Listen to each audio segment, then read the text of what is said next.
નમસ્કાર મિત્રો। ભારત યાને કે હિન્દુસ્તાનની ઓળખાણ હોય તો આપની સંસ્કૃતિ। ભારતની સંસ્કૃતિની અંદર ઘણા બધા ઋષિ મુનિઓ, ભારતનું અર્થશાસ્ત્ર, માણસોને જિંદગી કેમ જીવવી, આખા વિશ્વને જો કોઈ પણ જ્ઞાન આપ્યું હોય ને તો આપના વેદો, આપના ઋષિઓએ, અને એની અંદર પણ જો મોટામાં મોટો સિંહપાળો હોય તો ક્યાંક ને ક્યાંક જોડાયેલા દરેક વિભાગની અંદર હોય તો જે આપણી ગૌ માતા।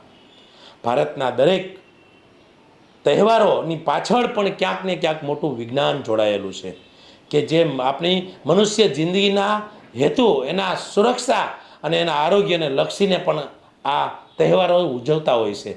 એવો જ એક મહાન તહેવાર જે આખા હિન્દુસ્તાનમાં ઉજવાય છે તે આપનો હોળી અને ધૂળેટી।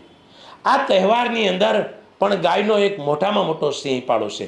આ તહેવાર હિન્દુસ્તાનમાં એવી સિસ્ટમથી ઉજવાય છે કે ઉનાળાની ઋતુની શરૂઆત થવી અને શિયાળાની ઋતુ પૂરી થવી વચ્ચેનો જે ગેપ છે, આ ગેપની અંદર એવા બધા બેક્ટેરિયાઓ ક્યાંક ને ક્યાંક વાતાવરણની અંદર નુકસાનકારક હોય છે। એક તારીખે, એક તિથિએ અને એક સમયે આખા ઇન્ડિયામાં હોળિકાનું દહન થાય છે, જેને આપણે હોળી તરીકે ઉજવાય છે। એક સાથે છે તો આખું વાતાવરણ શુદ્ધિકરણ થાય છે અને લોકોને સારી હેલ્થ મળે છે। આ થઈ શકે તો માત્ર ને માત્ર ગાયના ગોબરથી। પહેલાના જમાનામાં તો ગાયો ઘણી બધી હતી, હવે ગાયોનું પ્રમાણ દિવસે દિવસે ઘટવાના હિસાબે લોકો એક ગલત રસ્તે પહોંચી ગયા છે કે ગોબરની જગ્યાએ લાકડાનો ઉપયોગ કરી રહ્યા છે। તો આ ન થાય, આ મોટામાં મોટું મહાન ભૂલ છે। આ ભૂલને સુધારવા માટે ફરીથી આપના ગાયના ગોબર ગોતવા જોઈએ। ભલે નાની તો નાની હોળી પણ ગાયના ગોબરની જ થવી જોઈએ। ઘણા બધા સૌરાષ્ટ્રના, ગુજરાતના, દેશના ગૌપ્રેમી ભાઈઓએ કંઈક ગૌશાળાઓ પણ સ્વનિર્ભર બને અલગ અલગ પ્રકારના આઈડિયાઓ લીધા છે। હવે ગૌશાળાઓ મેન પાવર પણ ઘટે એની સાથે જે પહેલાં છાણા થપાતા હતા, હવે સરસ મજાની નાની નાની પાંજરાપોળો ગૌશાળાઓ ગાયોના હેલ્થ, ગાયો માટે, ગાયોના વિકાસ માટે સરસ મજાની ગોબર સ્ટિકનું નિર્માણ કરી રહ્યા છે।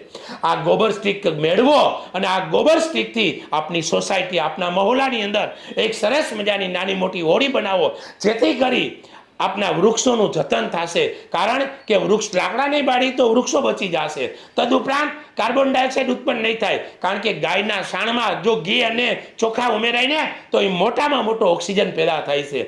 તો આવું ગાયનું ગોબર જ્યારે મળી જ રહ્યું છે તો ત્યારે 2 પૈસા કદાચ લાકડા કરતાં વધારે જાય તો એને ગાયની સેવામાં જાય છે, ગાયના પેટમાં જાય છે। એ વિચારને મોટો કરી અને હું દિલીપભાઈ સખિયા ગીર ગંગા પરિવાર ટ્રસ્ટ દ્વારા હું અપીલ કરું છું કે દરેક લોકો વધારેમાં વધારે ગોબર સ્ટિકનો ઉપયોગ કરી અને પોતાના એરિયામાં હોળી પ્રગટાવે। સુરતની એક મોટામાં મોટી સંસ્થા છે LB ગૌક્રાંતિ। અમારા મનીષભાઈ ગલાણી અને અમારા ભરતભાઈ ગલાણી આ બંને મિત્રો સાથે રહી અને આખા સુરતને એક નવી પહેલ આપી છે। એની સાથે સાથે નાના મોટી ઘણી બધી ગૌશાળાઓ આ ગોબરની સ્ટૂકનું ઉત્પાદન કરી રહ્યા છે। તો હું લોકોને, સુરતની દરેક એરિયાની દરેક લોકોને હું દિલથી અપીલ કરું છું કે તમારા એરિયાની અંદર વધારેમાં વધારે ગોબર સ્ટિકથી હોળી પ્રગટે એવી આપની બધાની ફરજ પણ છે અને આપનો ધર્મ પણ છે।